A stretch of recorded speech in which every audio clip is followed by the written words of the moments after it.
He kind of like sits down and is almost playing with it like a child. Yep. Before he puts it in the bag. And everyone is fucking horrified, as they should be. And then the lieutenant walks over to him and he's like, "Are you hungry or something?" Yeah. And then later on, they're all kind of sitting around, gearing up for a patrol that they're about to do, or a recon patrol that they're about to do. And like the head is out of the bag, and it looks so gross. Rotting. It's rotting. Everyone is bitching about the smell. Finally, the lieutenant is like, "Yeah, if you don't ditch this head, I'm gonna like have you court-martialed when we get back to base." And so he buries it and says that he buried their luck. The way he says it, he's like, "Well, we're fucked now." When the doctor tells him, "Hey, medical advice, like, get rid of that head," and he's like, "Shut the fuck up, doc, you don't know shit." Skip tells him it stinks like shit. Yeah. One of the other soldiers like, "Man, that thing stinks like a sack full of assholes." And even doesn't Clifton Collins say, "Man, I vote that we get rid of the head." Mm-hmm. That's like one of his 2 lines. The other line is that Michael Imperiola's character went to take a shit. And I think that's the only other line that he has in the film. But that was probably one of his first movies, so. But yeah, they go out, and after the head gets buried is when they're on that recon patrol, and they get ambushed. And they lose Clifton Collins and the lieutenant. The lieutenant wants Skip to cover him, and then he gets up and he's moving forward, but Skip is frozen in fear and gets the lieutenant killed. And then it's basically Cleon that's the one that steps up and says, we need to get out of here, and kind of rallies everyone to get out. He takes over for the lieutenant after the lieutenant is killed. And then Anthony was in Vietnam for 4 years? Mm-hmm. I think is what his mom says when he comes back, and based on the timeline, because he comes back in 73, I think he went to Vietnam right after graduation, so that would be late 69 that he comes back in 73, so yeah, 4 years. But he's obviously still there when Skip goes home. I don't know if Skip was just in for a single tour, like a 1-year tour, like most everyone else, unless you wanted to stay. I think Anthony wants to stay because he's there much longer than Skip is. Because when he comes back, it's obvious that Skip has been home for a long time, but now he's hooked on drugs.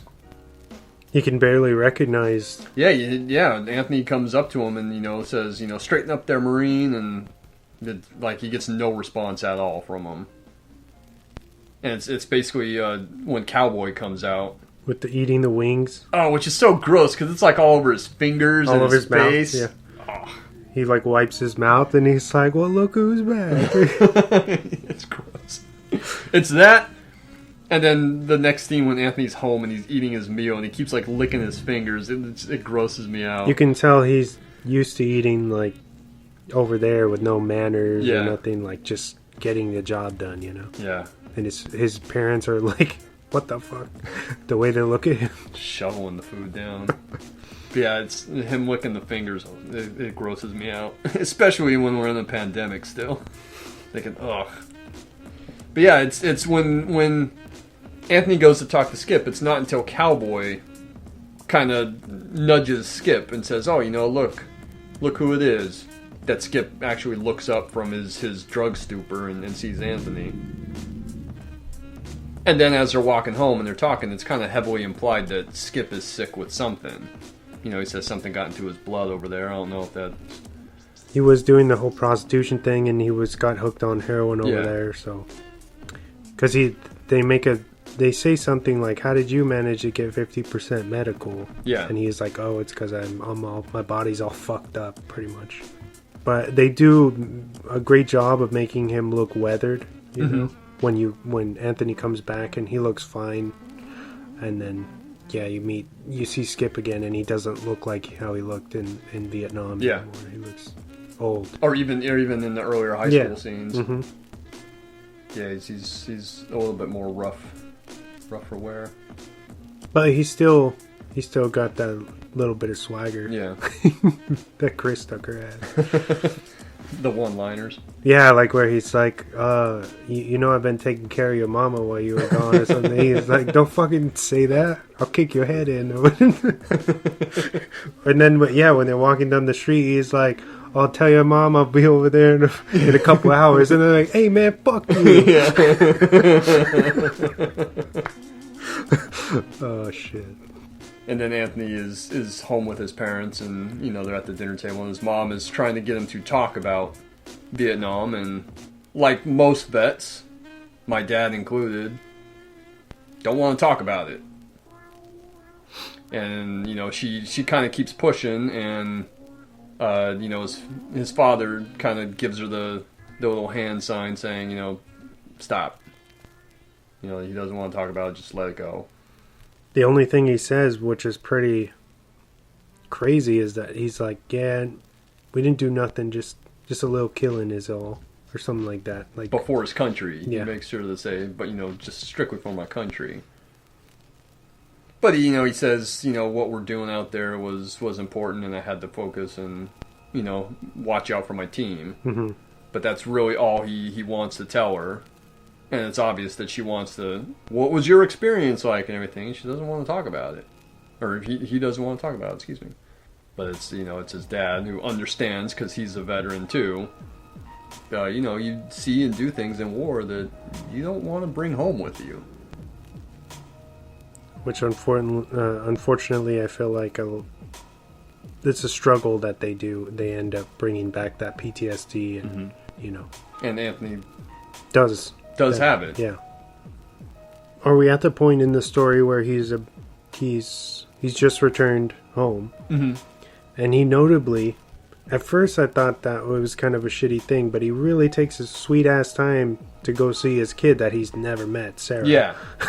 And then I realized logically that it's because he wants to have something to offer. He's trying to get a job. You know what I mean? Before, at least that's my rationality behind why he goes and sees everyone else first, is that he doesn't want to be a disappointment to them. Unfortunately, there's not much that is offered to him. He manages to get like a little side gig at a butcher shop, right? Yeah. With Seymour Cassell is the butcher, who I think is uncredited in the film. Really? Yeah, I don't think he's listed in the credits at all, and definitely not in the opening credits. But even last night when I was watching the end credits, but yeah, it's a bummer. He had the job at the butcher, which wasn't a great job, but it was kind of like what he could get. Mm-hmm. He comes back as a lot of veterans did, came back, and there wasn't much anything for them. And obviously the Vietnam War was a very divisive war. Excuse me. So you weren't getting a lot of jobs just based on that. Not to mention that he's a black man and in that time as well. Mm-hmm. So there wasn't much opportunity for them returning home. I mean, he even tries to get a job with Kirby, run the numbers again. And Kirby says that, he doesn't do that anymore. The NYPD ran them out of business because they all wanted their cut. Mm-hmm. And he was like, in this place that I have doesn't make much money, so I'm just kind of hustling here and there. Like, I don't have much for you. Mm-hmm. And then that's when Anthony finally goes to see Juanita, and she hasn't arrived home yet. He goes to see Juanita, and she's not home, so he sees Delilah. And right away, Delilah's like, I hope you're happy with what you did. Like, you see, like, you've come back, and they don't give a shit. Yeah. She tells him that she figured that he would have gone over to the communists, and he kind of, laughs it off, but she says, no, like, you should have, because things aren't great here. And I feel like they're hinting at that she's gotten into political stance. The Nat Turner cadre mm-hmm. is their official name of the group that she belongs to. Anthony getting back to are going to visit Juanita. She comes home and takes her time putting her stuff down, and she has her daughter Sarah with her, right? And she doesn't really notice Anthony's in the room, and there's like this kind of lingering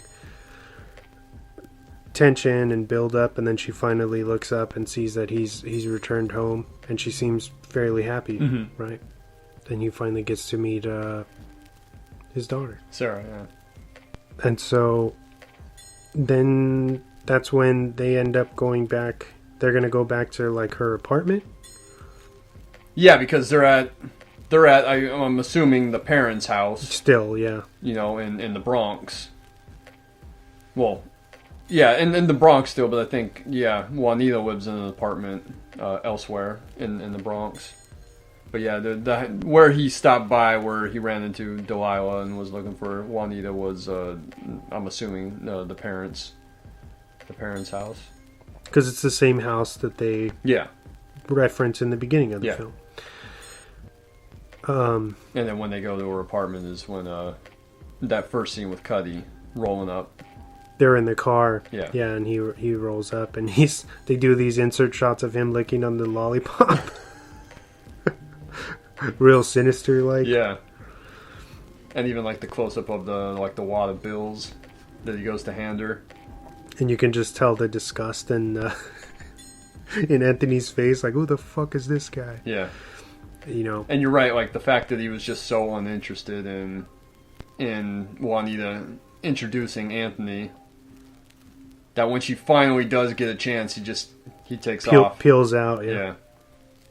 And then they when they go upstairs, there's obviously tension because he's like, oh yeah, like that guy made it very clear that he took care of you in more ways than one while I was gone.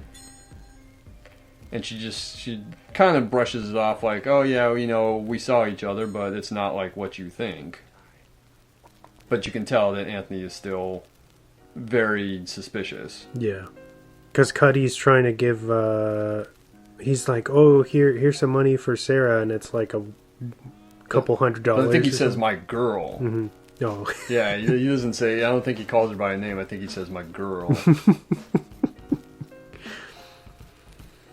Meaning, implying that he was probably around a lot more than just, you know, popping in and saying, hey. Yeah. It's also worth noting when you go back to Juanita's apartment, they do like some shots of like roaches, and you can just tell it's like a real dilapidated place that makes Anthony feel kind of bad. And then, of course, the whole Cuddy situation, he almost walks out. And they get in this little argument, and then they patch things up, at least temporarily. Well, we should mention that Joe survives the war, although he was injured as well. He joined Demolition. Yeah, he was in Demolitions. And then he says, you know, I was in Demolitions, they taught me everything I knew, you know, but then, you know, I blew up my hand, and you can see his hand is like burned and scarred. Yeah. And I think the notes in Wikipedia said it was a prosthetic, but it's not a prosthetic because he has full motion of it. It probably is just makeup. Yeah, it's injured. He didn't lose it. That would be silly to put on a fake hand. Like, why not just to... I'm pretty sure that there's plenty of shots in the film where he's using that hand. So I don't know why the Wikipedia note said it was prosthetic. He survives. He's back, but obviously he's got some issues too. I think the Demolitions thing got to him because then you see him later on kind of playing with the lighter and having like a good time just staring at the fire. He's kind of like Skip, where he's into drugs. There's a scene where he's in the back seat with Kirby and Anthony in the passenger seat, and Jose is like, hey, you guys want some speed or something? And they're about to go do some serious shit, and then Anthony gets pissed, and he's like, hey, can't you just have your head cleared for like a little fucking bit? You know, so it's it's definitely trying to tell you like these veterans are struggling and kind of self-medicating